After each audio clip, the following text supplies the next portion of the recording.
वाचन ऐकावे मन लावून, प्रसन्न होईल हे तन मन.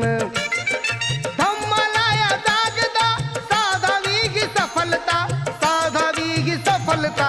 ऐका नंदिनीची मी सांगतो कथा.